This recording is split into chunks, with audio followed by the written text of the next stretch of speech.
D'une université qui fonctionnerait à la fois à Sangamelima et à Ouesso. Donc, il faut dire à mes frères et sœurs à Sangamelima que je réunirai les conditions et que je promets de venir les saluer à Sangamelima. Au lieu d'aller par avion à Sangamelima, que j'aille en voiture climatisée. Sangamelima, le 1er août 2025, le collectif des étudiants de la première promotion. Adressé à Son Excellence Monsieur le Président de la République du Congo, chef de l'État.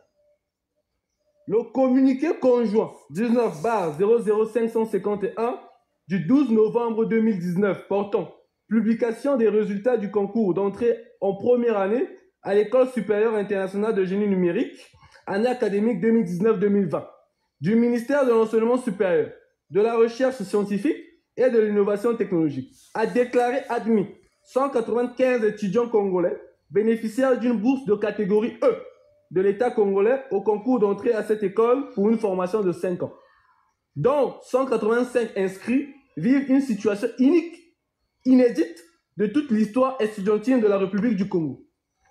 Depuis l'arrivée de ces étudiants à cette école, le 22 février 2020, aucun d'entre nous n'a reçu ne serait-ce qu'un franc CFA de cette somme d'argent rattachée à cette bourse de catégorie E jusqu'à aujourd'hui, 1er août 2025. Faisant ainsi 60 mois de bourse non perçus pour 90 000 francs par mois, cycle licence, et 110 000 francs CFA, cycle master, soit 5 880 000 par étudiant. Les démarches entreprises. En fin d'année 2021, à la suite du communiqué annonçant la campagne jumelée de bourse de l'année 2019-2020 et 2020-2021, nous avons tous déposé nos dossiers pour la demande de cette bourse à l'ambassade, conformément aux prescriptions officielles reçues. Sans suite. Le 10 octobre 2022, le président de l'association en exercice de cette année, avec le président du comité des parents de la promotion, a déposé une correspondance portant réclamation des droits des étudiants de l'ESIN relative aux difficultés d'apprentissage au cours de la formation, respectivement à la primature et à notre ministère de tutelle, sans retour.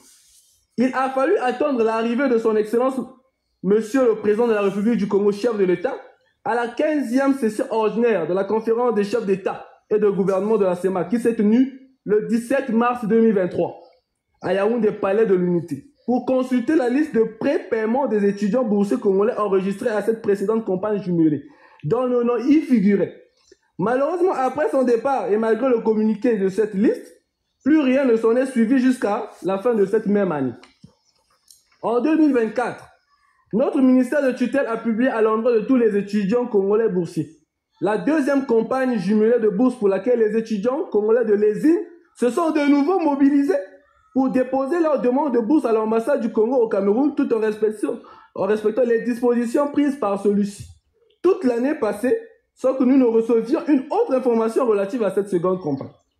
Le 30 août 2024, le président en exercice de ce mandat a déposé une demande d'audience auprès de Madame le ministre de l'Enseignement supérieur, de la Recherche scientifique et de l'Innovation technologique pour présenter la promotion des étudiants finalistes de l'ESIN.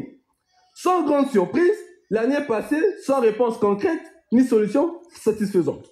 Le 17 décembre 2024, le vice-président de l'association en exercice de cette année de mandat a solennellement remis entre les mains de Monsieur le Premier ministre, chef du gouvernement, en présence de son Excellence Monsieur l'ambassadeur extraordinaire et plénipotentiaire en cours, un nouveau rapport circonstancié relatant pour une énième fois tous les problèmes rencontrés par la communauté. Malheureusement, sans suite favorable.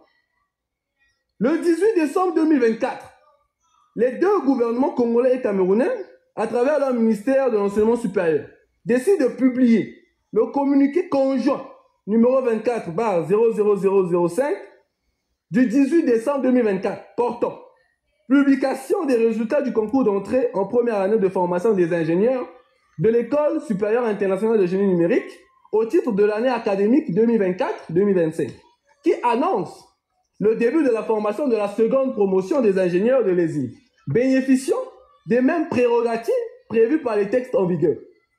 6 mois après leur inscription, les 56 étudiants de la seconde promotion perçoivent leur bourse, alors qu'ils n'ont jamais déposé leur dossier de demande de bourse. Le 30 juin, ils perçoivent leur premier mois de bourse d'un mois. Le 31 juillet, ils perçoivent leur deuxième mois de bourse. Le 1er août 2025, c'est-à-dire 24 heures plus tard à peine, ils perçoivent leur troisième versement de bourse de 90 000 francs sous motif du paiement de leur mois non payé de bourse. Ceci au su et au vu des étudiants de la première promotion qui n'ont rien perçu depuis 2021 alors encore en cours de formation. Cette situation inqualifiable. Création d'une université qui fonctionnerait à la fois à Sangamelima et à Ouesso. Donc, il faut dire à mes frères et sœurs à Sangamelima que je réunirai les conditions et que je promets de venir les saluer à Sangamelima. Au lieu d'aller par avion à Sangamelima, que j'aille en voiture climatisée.